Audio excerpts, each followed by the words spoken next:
Hello दोस्तों, नमस्कार। मैं डॉक्टर सत्यम पाठक आज आपके लिए एक खास वीडियो लेके आया हूँ। इस वीडियो में आप किसी भी तरह के सर्जिकल केस की ड्रेसिंग किस तरीके से करनी है और इनमें किन किन बातों को ध्यान में रखना है, इन सभी बातों को आज मैं आपको विस्तार पूर्वक बताऊँगा। आज मुझे ये ड्रेसिंग अपने ही फ्रेंड के यहाँ करनी थी, तो मैं क्या हुआ कि आते हुए अपना सीज़र भूल के आ गया।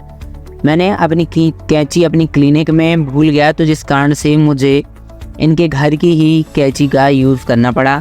तो अगर आपको कभी कुछ ऐसा करना पड़ रहा है तो आपको इन सभी टूल्स को किस तरीके से क्लीन करना है, किस सप्लीमेंट का यूज़ करना है, इसके बारे में भी आज मैं आपको बताऊंगा। आप इनके जो घर की कैंची थी, इसको क्लीन करने के लिए मैंने हाइड्रोजन और स्प्रिट का यूज़ किया, जिससे इसको प्रॉपर क्लीन कर सकूं।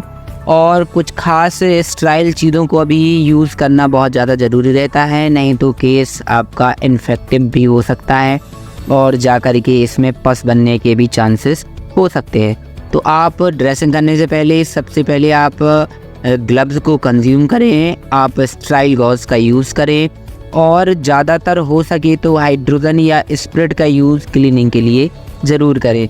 इन सभी चीज़ों का यूज़ करने से आप ज़्यादातर पेशेंट को सपोरेटिव कंडीशन या कह सकते हैं कि पस या सेप्टिक होने से बचा सकते हैं।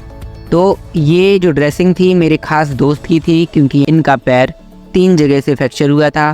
पहली बोन इनकी फीमर थी जो अपर 1/3 से टूट चुकी थी, और सेकंड इनकी बोन टेबिया थी जो कि लोअर 1/3 से टूट चुकी थी, और इनकी टार्सल बोन में भी फ्रैक्चर देखने को मिला था।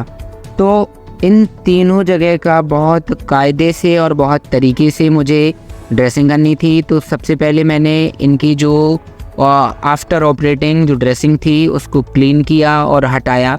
फिर उसके बाद इनके जो घाव थे या इनका जो हिस्सा था उसको मैंने बहुत अच्छे से क्लीन और बहुत अच्छे से इनको साफ़ किया। साफ़ करने के लिए आप खास बात याद रखें कि आप हाइड्रोजन और स्प्रिट का ही यूज़ करें। हाइड्रोजन और स्प्रिट का यूज़ करने से आप इनके जो घाव है या कह सकते हैं इनका जो इंजरियस एरिया है उसको बहुत अच्छे से क्लीन कर सकते हैं, और विशेष बातों को ज़रूर ध्यान रखें। अब मैंने स्टाइल गॉज को लेकर के और हाइड्रोजन को इनके घाव में डाल करके बहुत अच्छे से क्लीनिंग की। क्लीन करने का खास मोटिव ये था कि इसमें कोई भी सपोरेटिव कंडीशन ना तैयार हो पाए और इसमें पस की कंडीशन ना बन पाए। तो इनके ये जो घाव थे इनको बहुत अच्छे से क्लीन किया, ये जो गुंड थे इनको बहुत अच्छे से साफ़ किया, और उसके बाद फिर इसमें जो हल्का सा ग्रोथ तैयार हो रहा था, यानी कि इनके जो डेड सेल्स तैयार हो रहे थे, तो उसको भी क्लीन करना था, जिससे इनकी नई सेल तैयार हो सके और स्किन अपनी ग्रोथ तैयार करे, जिससे इनका जो गुंड है, इनका जो घाव है, ये बहुत अच्छे से भर सके। तो मैंने इनके इस घाव को बहुत अच्छे से क्लीन किया, और क्लीन करने के बाद सर्जिकल ब्लेड के द्वारा इनकी जो ओवर ग्रोथ एरिया था उसको धीरे धीरे करके क्लीन किया। सर्जिकल ब्लेड को यूज़ करने से पहले इसको भी बहुत अच्छे से आप क्लीन करें, और क्लीन करने के बाद यूज़ करें, क्योंकि ये जो पूरा केस है इसमें बहुत ज़्यादा हाइजीन को मेंटेन करना पड़ेगा। अगर आप हाइजीन मेंटेन करेंगे तो आपका पेशेंट बहुत अच्छे से सरवाइव करेगा और जा कर के क्योर की कंडीशन में जाएगा। तो आप इन सभी बातों को बहुत अच्छे से दिमाग में रखें अपने। फिर उसके बाद मैंने बीटाडीन लिक्विड का यूज़ किया, और बीटाडीन लिक्विड से इनके सभी हिस्सों को बहुत अच्छे से क्लीन करने के बाद इसमें बीटाडीन लिक्विड को लगाया। और उसके बाद अब मैंने इनके जो ट्रैक्शन वाला एरिया था उसमें भी बीटाडीन लिक्विड से कुछ गॉज को बहुत अच्छे से और बारीकी से क्लीन करके गॉज को उनमें सेव किया।